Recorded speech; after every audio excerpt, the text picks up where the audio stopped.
আসসালামু আলাইকুম এবং নমস্কার। আমার ড্রাইভার সকল ভাইদেরকে বলছি, দুদিন আগে আমি ফটো একটা পোস্ট করেছিলাম ডাম্পারের। সে ঢুকবে না, ঢুকানোর পরে গিয়ে ফেসে গেছে। তারপরে বলছে ওভারলোড বা কিরকম ড্রাইভার, এরকম অনেক বক্তব্য আসে। তো আমি আমার সম্মানীয় ড্রাইভার ভাই সবাইকে বলছি, তোমার দায়িত্ব, তুমি সেটা দেখবে। অনেক অনেক ধরনের কথা বলবে, সেটাতে তুমি কান দেবে না। কারণ হলো, যে জায়গায় গাড়ি ঢুকে সে জায়গায় ঢুকিয়ে দেবে তুমি গাড়ি, যদি যায়।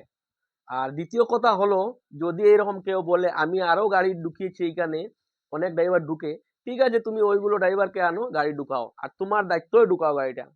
আমি ঢুকাতে পারবো না। আর যদি আমি ঢুকাই, গাড়ি ফেসে যায়, গাড়ি তুমি বের করে দিতে হবে। আমার যদি এক্সেল ভাঙে, আমার যদি ডিস্ক প্রেসার প্লেট জ্বলে, সম্পূর্ণ দায়িত্ব তুমি। তখন বলবে তুমি নেও চাবি, স্টিয়ারিং এ বসো, আর ড্রাইভার ভাই তুমি ভিডিও করবে। কেন?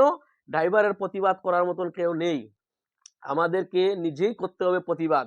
নিজেই নিজের দায়িত্বর জন্য নিজেই লড়তে হবে। এইটাই করবে।